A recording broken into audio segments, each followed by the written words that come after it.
ప్రియమైన సహోదరి సహోదరులారా, ఈ శుక్రవారం ఉదయం మనకు దయచేసిన దేవాతి దేవునికి కృతజ్ఞతలు తెలుపుతూ ఆయన సన్నిధిలో నిలుద్దాం. మనకు జీవాన్ని శ్వాసను ఈరోజు అనుగ్రహించిన పరలోక తండ్రిని స్తుతిస్తూ ప్రార్థన చేసుకుందాం. ప్రార్థన. ప్రేమగల పరలోకపు తండ్రి, నీ అపారమైన ప్రేమ చేత ఈ శుక్రవారం ఉదయాన్ని మాకు ఇచ్చినందుకు నీకు కృతజ్ఞతలు ప్రభువా.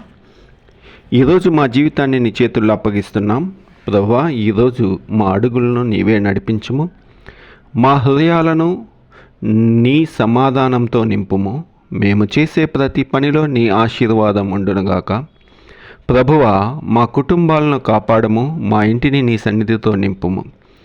ఈరోజు మాకు ఎదురయ్యే ప్రతి సవాల్ను జయించుటకు బలం ఇవ్వము, బలహీనతలో బలం ఇవ్వము, భయములో ధైర్యం ఇవ్వము, ఆందోళనలో సమాధానం ఇవ్వము ప్రభువా. ఎటువంటి అపాయము ప్రమాదము మా దగ్గరికి రాకుండా కాపాడము. మా పనిలో విజయాన్ని ఇవ్వు, మా శ్రమకు ఫలితం ఇవ్వు. ఈరోజు నీ కృప మమ్మల్ని నడిపించునుగాక, నీ నామమునకు మహిమ కలుగునుగాక. ఈ ప్రార్థనను మా తండ్రి అయిన యేసుక్రీస్తు నామములో అతి వినయంగా ప్రార్థించి వేడుకొంచున్నాం. ఆమెన్.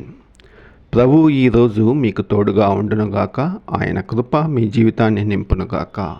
ఆమెన్.